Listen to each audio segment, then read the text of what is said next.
Hi friend, திமுகவில் தகவல் தொழில்நுட்ப மாநில துணை செயலாளர் திவ்யா சத்யராஜ் அவர்கள் விஜய் அவர்களை பத்தி ஒரு விஷயத்தை ஷேர் பண்ணியிருக்காங்க. அதுல என்ன சொல்லியிருக்காங்கன்னு பாத்தீங்கன்னா, மாண்புமிகு முதலமைச்சர் அவர்களுக்கு வாழ்த்துக்கள்னு சொல்லிட்டு விஜய் அவர்களுக்கு வாழ்த்துக்களை தெரிவிச்சுட்டு, புக்கோட கவர் மட்டும் நல்லா இருந்தா பத்தாது, உள்ள இருக்கிற கண்டென்ட்டும் நல்லா இருக்கணும் அப்படின்ற மாதிரி ஷேர் பண்ணியிருக்காங்க. இதற்கு நிறைய பேர் இவங்களுக்கு விமர்சனம் பண்ணிட்டு இருக்காங்க. இவங்க திமுகவோட கொள்கை பரப்பு அதிகமா பிரச்சாரம் பண்ணிட்டு இருந்தாங்க. விஜய் அவர்களை விமர்சனம் பண்ணி வீடியோ போட்டு இவங்கள்ட்ட கேட்கும் போது பாத்தீங்கன்னா, வேளச்சேரி தொகுதியில தான் நான் போட்டியிடறதுக்காக தலைவர்கிட்ட கேட்டிருக்கேன் அப்படின்னு சொல்லியிருந்தாங்க.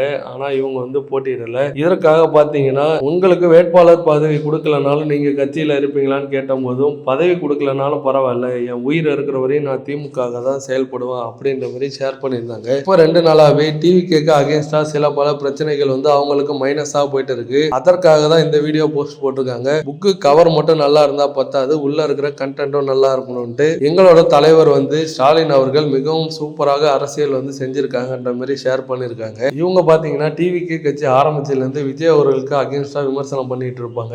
இவர் மட்டும் இல்லாம இவரோட தந்தை சத்யராஜ் அவங்களுமே பாத்தீங்கன்னா டிஎம்கே சைடு தான் ஆதரவு தெரிவிச்சிட்டு இருப்பாங்க. இவங்களோட அண்ணனான சிபி சத்யராஜ் மட்டும்தான் டிவிகே சப்போர்ட்.